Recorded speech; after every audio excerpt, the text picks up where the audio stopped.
नमस्ते और स्वागत है। कभी सोचा है कि एक छोटी सी चींटी और एक विशाल पेड़ के बीच क्या कनेक्शन हो सकता है?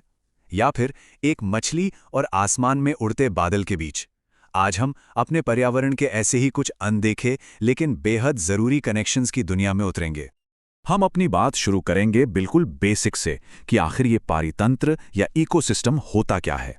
फिर देखेंगे कि इसमें एनर्जी कैसे एक से दूसरे तक पहुंचती है, और फिर बात करेंगे कि हमारी अपनी आदतें जैसे कीटनाशकों का इस्तेमाल और जो कचरा हम पैदा करते हैं वो इस पूरे सिस्टम पर क्या असर डालती हैं।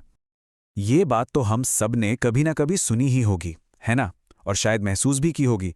लेकिन ये सिर्फ एक एहसास नहीं है, इसके पीछे कुछ ठोस वैज्ञानिक कारण हैं।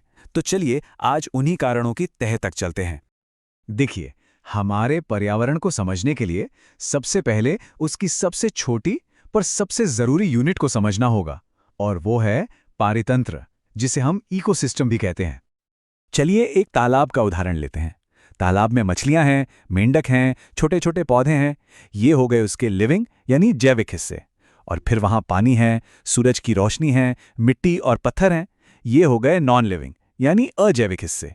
बस इन दोनों का आपस का ये जो मेल जोल है, जो इंटरैक्शन है, वही उस तालाब का पारितंत्र है।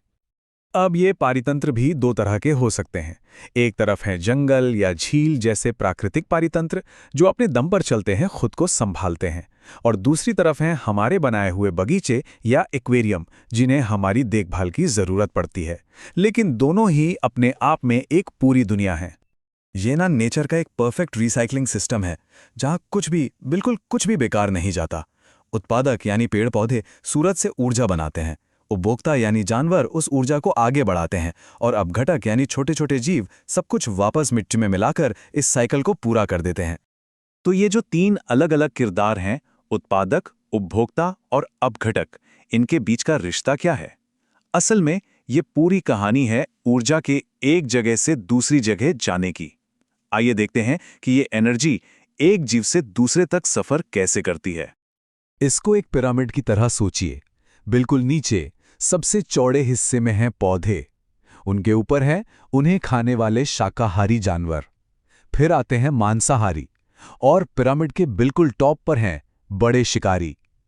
हर एक लेवल अपनी एनर्जी अपने से नीचे वाले लेवल से खींचता है। 10%, सिर्फ 10%। ये नंबर सुनने में तो काफी छोटा लगता है ना? लेकिन कुदरत के इस एनर्जी के खेल में यही नंबर सब कुछ तय करता है। तो आखिर क्या है इस 10% का राज? मतलब जब एक हिरण घास खाता है ना, तो उसे घास की सारी एनर्जी नहीं मिलती। सिर्फ 10% ही उसके शरीर में जमा हो पाती है। बाकी 90% वो तो उसके दौड़ने भागने में, सांस लेने में या फिर गर्मी के रूप में खत्म हो जाती है। और यही वजह है कि फूड चेन ज्यादा लंबी नहीं हो सकती, और दुनिया में शेरों से कहीं ज्यादा हिरण है और हिरणों से कहीं ज्यादा घास। और एक बात हमेशा याद रखने वाली है, एनर्जी का ये फ्लो हमेशा एक ही दिशा में होता है, सूरज से पौधों तक और फिर जानवरों तक। ये एक वन वे स्ट्रीट है, इसमें कभी रिवर्स गियर नहीं लगता। लेकिन तब क्या होता है जब हम इंसान इस परफेक्ट सिस्टम में कोई जहरीली चीज डाल देते हैं? यहीं से कीटनाशकों की एक बहुत खतरनाक कहानी शुरू होती है। इसे कहते हैं बायोमैग्निफिकेशन।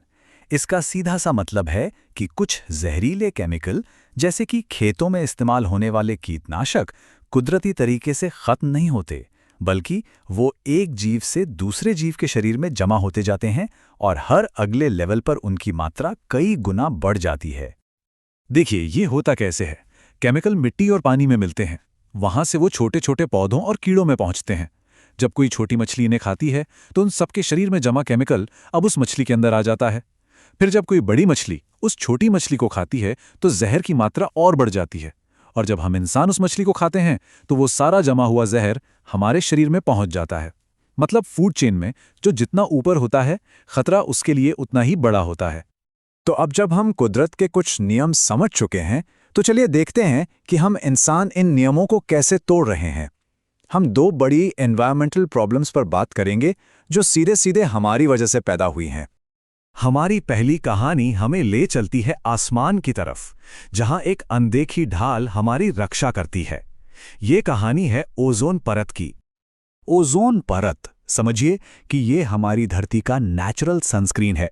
ये ऑक्सीजन का ही एक खास रूप O3 है जो हमें सूरज की खतरनाक अल्ट्रावायलेट किरणों से बचाता है। ये वो किरणें हैं जिनसे स्किन कैंसर जैसी गंभीर बीमारियां हो सकती हैं। अगर ये परत ना हो तो धरती पर जीवन लगभग नामुमकिन होगा। 1980s के दशक में वैज्ञानिकों को पता चला कि इस सुरक्षा कवच में एक बड़ा छेद हो रहा है। और इसका जिम्मेदार कौन था? हमारे फ्रिज और स्प्रे कैन्स में इस्तेमाल होने वाले CFCS नाम के केमिकल्स। लेकिन यहाँ एक अच्छी खबर भी है। 1987 में दुनिया के सारे देश एक साथ आए और इन केमिकल्स को बैन करने का फैसला किया। और ये कदम काम कर गया। ये इस बात का सबूत है कि जब हम सब मिलकर कोशिश करें तो हम पर्यावरण की बड़ी से बड़ी चुनौती से भी निपट सकते हैं। चलिए आसमान से वापस जमीन पर आते हैं और अपनी दूसरी बड़ी चुनौती को देखते हैं, वो है कचरा। वो कचरा जो हम सब हर रोज पैदा करते हैं।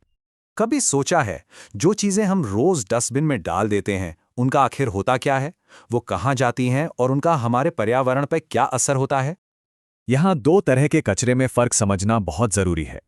एक होता है बायोडिग्रेडेबल, जैसे सब्जियों के छिलके या कागज, जो कुछ ही हफ्तों या महीनों में अपने आप गलकर मिट्टी बन जाता है। और दूसरा होता है नॉन बायोडिग्रेडेबल, जैसे प्लास्टिक या कांच, जो सैकड़ों हजारों सालों तक वैसे का वैसा पड़ा रहता है और जमीन और पानी में जहर घोलता है। और असली समस्या यही है। हमारी आज की यूज एंड थ्रो वाली जिंदगी ने इस दूसरे तरह के कचरे का एक पहाड़ खड़ा कर दिया है। डिस्पोजेबल कप, प्लास्टिक की बोतलें, हर चीज की फालतू पैकेजिंग।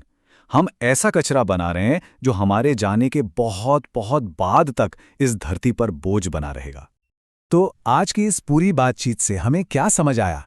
पहली बात, कुदरत में हर चीज एक दूसरे से जुड़ी है, एक नाजुक धागे से। दूसरी, एनर्जी का खेल सख्त नियमों से चलता है। और तीसरी और शायद सबसे जरूरी बात यह है कि हमारी छोटी छोटी आदतें भी हमारे इस ग्रह पर बहुत बड़ा और लंबे समय तक रहने वाला असर डाल सकती हैं। तो एक सवाल है जिस पर सोचना जरूरी है।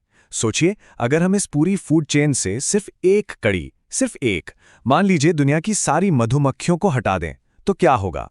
इसका जवाब हमें याद दिलाता है कि हमारा पर्यावरण कितना नाजुक है और इसमें हर एक जीव की भूमिका कितनी ज्यादा जरूरी है।